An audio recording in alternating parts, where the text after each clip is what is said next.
Welcome everyone to the TEP's first event this school year. So first, I am with the Center for Excellence in Education, which was founded in 1983 by Joanne DeGennaro, who is still our president, Admiral Rickover, who's the father of the nuclear Navy. Our mission is to nurture high school and university scholars to careers of excellence and leadership in STEM. And we offer three costly programs in the United States: the Research Science Institute, USA Bio-Olympiad, and the Teacher Enrichment Program. Today we have Dan Tyler, who is a program manager at the Department of Energy's Office of Science. So thank you, Kim. Thanks for the invitation. I do work for the Office of Science in the Department of Energy, and I've been actually a DOE or federal employee for about 5 years. And before that, I spent 25 years as the education program manager at Thomas Jefferson National Accelerator Facility, which is in Newport News, Virginia, and hopefully called Jefferson Lab. So I'm hoping that most of you have heard of Jefferson Lab, and I'm actually going to talk about them at the end of my slides because they have a lot to offer in the state, and I just want to make sure that everyone's aware of that. So I started out my entire life, I wanted to be a teacher. And I was really good at math in school. And in high school, I started competing in math competitions. And then I went on to Virginia Tech and got a bachelor's and master's degree. So at that point, I hadn't gotten a teaching certificate or whatever it was called way back in the dark ages. So I was lucky enough to find a job at Jefferson Lab where they were looking for people, kind of STEM-minded people who were interested in education. So this job literally fell in my lap to work with classes of students that would come to the lab for field trips. And that was back in 1991-ish era. Some of you probably weren't even born then. So I worked there for a while and kind of worked my way up and became the program manager for their education programs. Along the way, I found the Department of Energy was doing a science competition called the National Science Bowl. And being a competition kind of person, I used to do logic problems with my dad, and we raced to do logic. So it was pretty cool that there was a competition out there. And so I started being more and more involved with the National Science Bowl at Jefferson Lab. And then eventually I became the program manager for the National Science Bowl and another program for teachers at DOE. So that's kind of my story. You know, things just kind of happened. I just kept working as hard as I could what I was doing, and things just kind of fell into place. So it was pretty awesome. Been very lucky, and I look forward to sharing some of those things with you. But first, I would like to talk a little bit about the Office of Science. I'm not going to pretend to know what is going to be on the next screen. But I saw that one of the things to talk about was, you know, students are saying, how would we ever use this? What are we going to use this for? You just never know what's going to pop up. And I'm hoping that my screen advances. My mouse busted today, so I apologize if you see my fingers. So here are the Office of Science's major responsibilities. So they support a lot of fundamental research. A lot of what they do isn't going to solve a problem tomorrow, or maybe not even in 5 years, hopefully in the 20 to 30 year time scale. They're supporting 21st century tools for science. A lot of that is computer based. They have more than the number varies, 31 to 32,000 scientists across the nation who are working on problems. And the problems change every few years. And so they're doing their best to work on those. They have some large facilities that you'll see some that you hear about a little bit more that can cost excess of $1 billion. And it can cost or take up to 10 years to build them. So there's some pretty intense laboratories across the nation. And you guys have a great one in Virginia. Well, it's Newport News. It's kind of midway between Williamsburg and Virginia Beach. So it's a nice little drive. You can go to Williamsburg for some culture, some history, go to Jefferson Lab, maybe when they open, maybe in the winter for some tours, and then go to the beach and see the ocean. So they also have 10 of the National Department of Energy laboratories are under the Office of Science. and Jefferson Lab is one of those. And they do a lot of research and development, coordination and integration with other federal agencies, with some security agencies. And I've highlighted some kind of targets or targeted focuses of late. Advanced materials, looking to see what can they do to material to make it, indestructible, or make it melt at, when it's freezing. Just kind of things that you're not quite sure what you're going to need that for, but it's going to come in handy one day. Exascale computing is big. Cybersecurity, of course, is huge everywhere. Electrical energy storage, biofuels, solar energy, superconductivity, all kinds of things. DOE kind of has their fingers in it. When I say they support fundamental research, they not only support research at their laboratories, but they're the largest supporter of research in the physical sciences. A lot of people think of that the National Science Foundation would do that. It's actually DOE. So they do a lot of support at universities. And more so, this current administration is really big on supporting work at universities, and especially minority serving institutions and HBCUs. So let's look at the 17 DOE national labs. So I hope you can see on the screen different colored dots across the nation. The green dots are the Office of Science labs. And if you look on the eastern part of Virginia, it's a little too far east on the map than what it really is, but you'll see that's where Jefferson Lab is located. Also, you guys are in a great position so that you're close to not only Jefferson Lab, you're not too far away from the Princeton Plasma Physics Lab in New Jersey, and also the NETL, which is the National Energy Technology Lab, which is in northern West Virginia. So we've got a lot of rich resources nearby. And so you can see the labs kind of scattered around. Some labs are security laboratories, and those are in California and New Mexico. And then we have some other labs. For instance, the president, I believe today, is at the National Renewable Energy Laboratory in Golden, Colorado. So as you've probably heard, they're really serious about climate change and what they can do, and electric vehicles, some of the things that we just heard about that Bill was just talking about. The current administration is really looking at all the options to try to make some of these things. Within the Office of Science, we have another 6 offices, and they all focus on different parts of science. So I'm not going to go through all these, but it goes from computational research, and then there's basic energy science, looking at how you might manipulate matter, and biological and environmental research, they're doing a lot with climate and environmental systems. And then fusion, what kind of energy can we get from a star and what can we do with it? High energy physics, kind of like they're looking at space and time, and what's going on in space and time. And then there's nuclear physics, and that is looking at very, very deep inside the nucleus of an atom.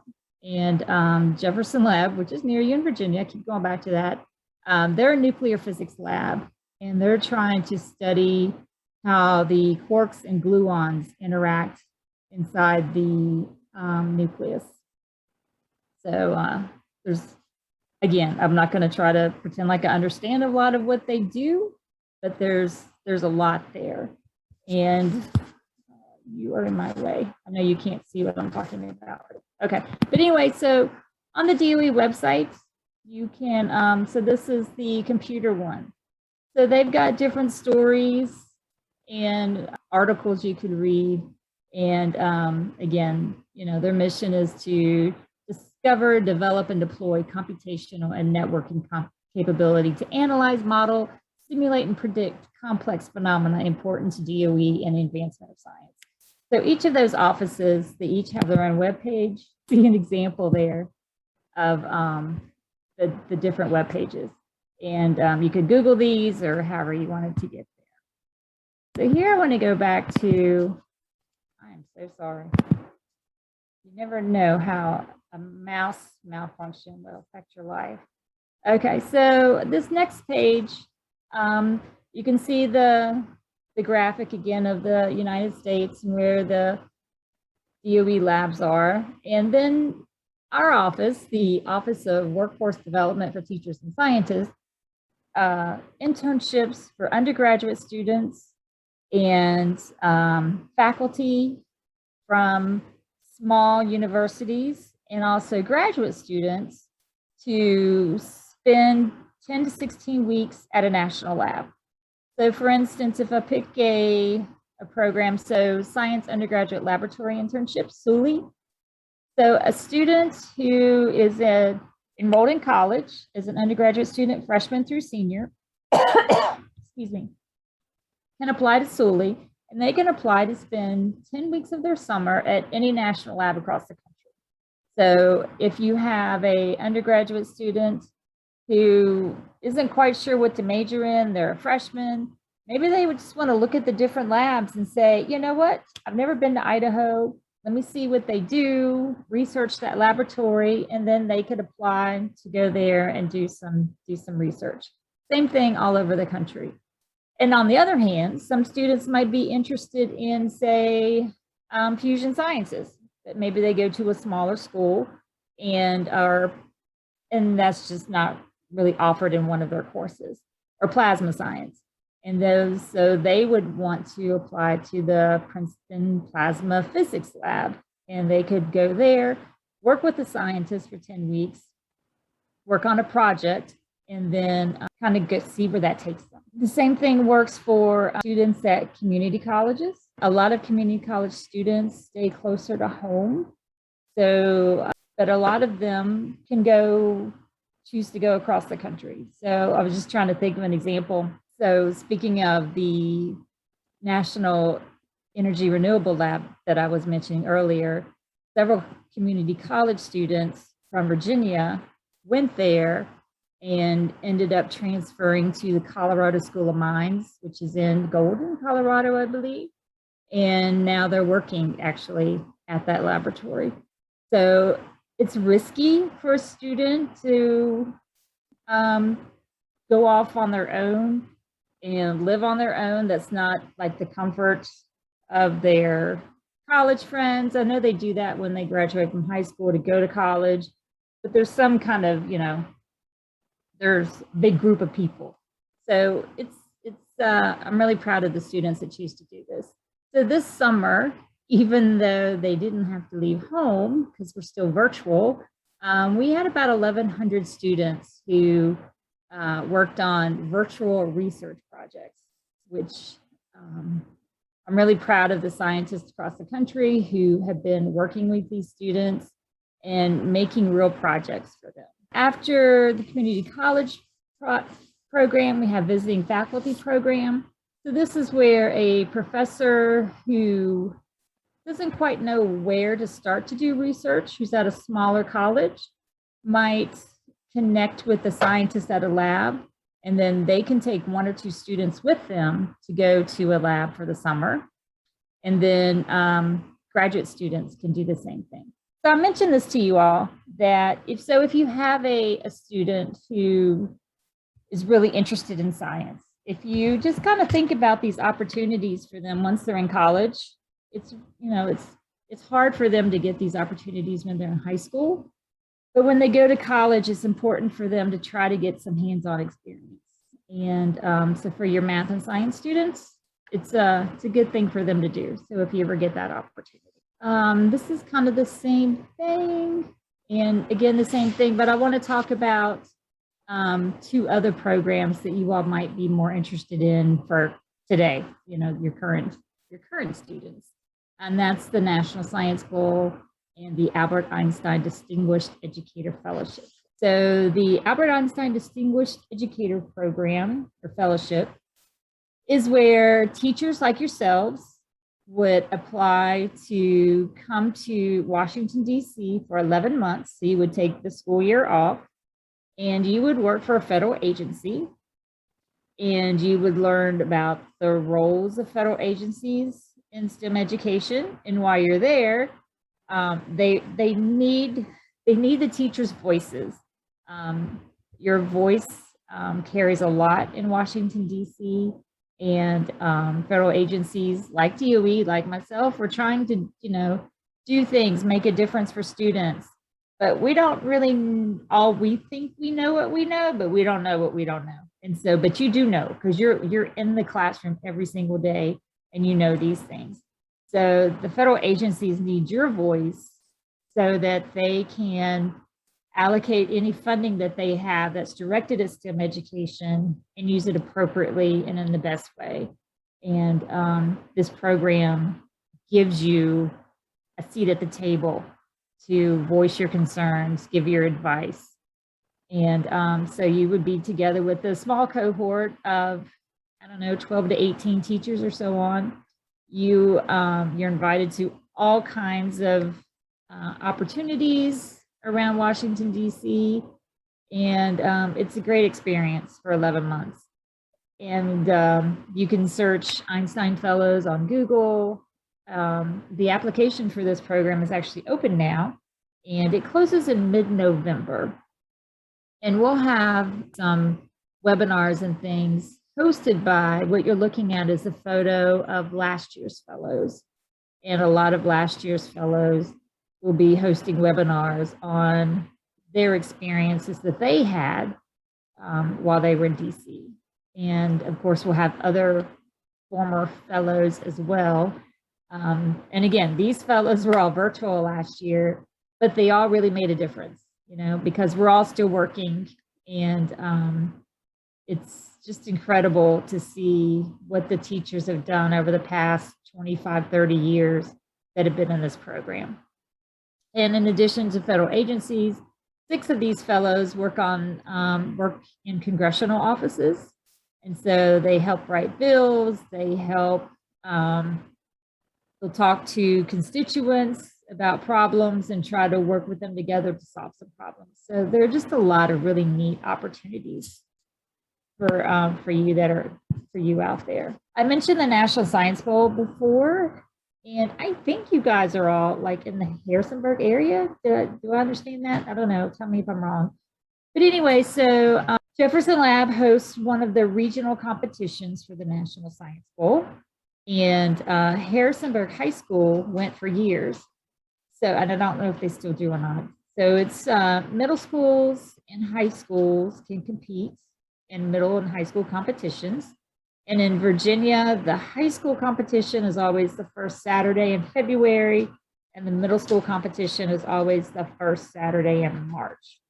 So if you have a team of 4 or 5 students, or if you have 4 or 5 students in your classes that you think might work together to form a team to do a question and answer type of thing, then I definitely encourage you to look into the National Science Bowl. It's a great bonding experience for you and the students, the winners of each regional competition. Hopefully this year we'll get to go to Washington, D.C. for the national finals. We just signed the contract last week for our venue, so I'm really hoping that we get to have it in person. The last 2 years, the national finals has been virtual, which has also been awesome. So even if we are virtual, even if the regionals are virtual, it's still a great experience. And I encourage you all to look into that as well. Okay, the next few slides are just some more information on those undergraduate opportunities. I just wanted to point out that the students receive travel and lodging and a $600 weekly stipend. And in the next 2 years, I think it's going up to $650. So we try to make it worthwhile to the students. It's certainly worthwhile to the laboratories, and the same thing with Sully. So the reason that we have the community college internships is to make sure that the community college students get a chance to be able to participate, because sometimes because they're still undergraduates, so community college students can apply to either CCI or the other program solely.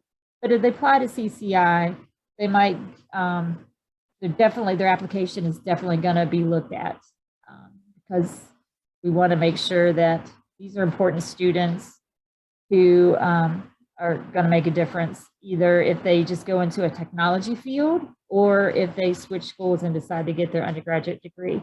So either way they go, there's a great need for them.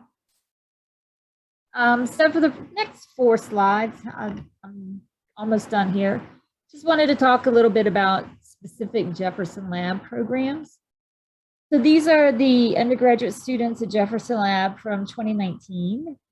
And I wanted to wish me luck here, to play this little YouTube video of a student who talks about her intern. I'm Lacey. I go to Virginia Tech, and I'm a rising senior in physics. And this is actually my 2nd year in Sully. And it's exciting because this year I'm doing more experimental physics as opposed to theoretical stuff on the computer.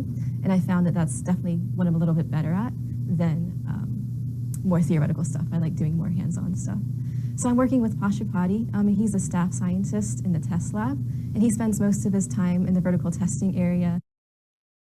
Oh no. And he tests the SRF cavities. And so I'm helping him with a side project where we take little bits of niobium, and we're trying to measure and also optimize the thermal conductivity of niobium. And so we have a small kind of nugget of niobium that's like a little rectangle. And then we wrap this really high resistance wire around the top. And when current goes through that wire, the top of the niobium is going to get warm. And then the bottom is hooked into like a cold finger that goes into a liquid helium bath at around 1.5 to 2 Kelvin. And then we measure the temperature gradient between those 2 areas. And then based on that and the size of the niobium and also like the current applied, we can actually calculate the thermal conductivity and then kind of optimize based on the purity of the niobium and different treatments, what's the best way to get the highest conductivity. This is my 2nd year at Sully, and it's meant a lot for me to come back because I can do more experimental things this year. I've learned throughout the past couple of years that I'm a much better experimental physicist than a theoretical physicist. It's been my first experience in a professional workplace where they do research. And even though I'm doing a very small job, it feels like I'm really making a difference, and that some of the things I'm learning and understanding about niobium and how heat moves through it could actually really help people in the future. I've also gained a lot more confidence in my ability to do things in the lab. Pashupati, when he first explained what I was going to be doing, I was definitely very intimidated and worried that I wouldn't be able to do it or understand the science. And he did a great job of explaining things and always being there if I had questions, but also trying to get me to answer questions on my own and understand things. And that's definitely built up confidence for me. And I feel like going into the future as a research scientist, I'll have a good basis to start with. But the students, like she was saying, work on real projects. Here's another student working on so her mentor is a theoretical physicist. And so they worked on some simulations. And again, I don't know, I see pretty graphs and things like that, but it's kind of cool to see that, here's a poster at a professional conference, and the students are still working on, they're doing an abstract, what methods they're going to use, the results, the conclusion. The graphs have labels, all these things. So, students will use it if they're going to follow this path, but even if they're not, they're still going to use things. Never mind, that's a whole different talk, so I'll just stop there. Okay. Other things that Jefferson Lab does, they do a lot of community programs. They have a great website if you haven't seen it. That voice that you heard coming up after that video was the intro to Frostbite Theater. They have a lot of small tidbit, 2-minute experiments that are interesting, but you can't do them in your classroom. Like they might use liquid nitrogen, or there's a video series on butterflies. So things that they've done the work for you, and so you can just show the quick snippet to your students. And they also have puzzles and games. They host the practice standards of learning questions that probably some of you have used. Education.jlab.org is their website. In case it doesn't say it here in a moment. If any of you are 8th grade teachers, they have a program that's usually in person every other Wednesday afternoon. But since they're still virtual this year, they've opened it up to the state, and they do have some openings in their 8th grade program. So if you happen to be an 8th grade teacher, they actually will give you supplies. They would ship you the supplies that you would need to do some of these activities in your classroom. And the sessions are taught by 8th grade teachers. So as teachers, training teachers, and it's a great opportunity. And you can email me. I think my email address is somewhere, or put it in the chat box if you're interested, if you're an 8th grade teacher, or you can Google Jefferson Lab JSAT, JSAT, and you can find your way there. But they did want me to tell you that they do have openings in their 8th grade program. And again, their website is education.jlab.org. They have a lot of great just games, videos, lots of opportunities. You can also find your way to the JSAT program by clicking on teacher resources on the website. And finally, they, as well as, Bill and everyone, who's probably speaking to you, we're all looking to keep our students who are interested in STEM in STEM. And then we're also looking for ways to students who aren't interested in STEM, just to kind of give them some nuggets so that they know the basics, so that they aren't fooled by, what's the buzzword, misinformation, so that they know how to think about, that doesn't quite make sense. So a lot of the programs that people across the world are doing is trying to help kids pick up some of those skills. And so it starts, middle school programs and high school internships, and then on to undergraduate students, graduate students, and so on. So that's the end of my presentation. Yeah, thank you so much, Jan. It's one of those things where I keep learning about all the labs that the US government runs. And then I learn more and I'm like, oh, I didn't know that we also researched that and had an entire facility for it, which is very interesting. As also a huge fan of Jefferson Labs, I do want to make sure that all of our teachers do know that they have a bunch of lesson plans on Jefferson Labs, and I'll post it to LabVent so you guys don't if you don't want to look it up yourselves. But if you are a Virginia teacher, they are aligned to Virginia SOLs. I just want to make sure everyone knows that, because that's huge for you guys, right? Because we got to make sure we're meeting our SOLs. And it was something that I just want to make sure I mentioned that, because it's something when I've looked at their website previously and I was like, oh my goodness, they're Virginia SOL aligned. How incredible. If someone were interested in connecting with a lab to hear more about what they do, find maybe a speaker for something that they're doing, what's the best way to go about that?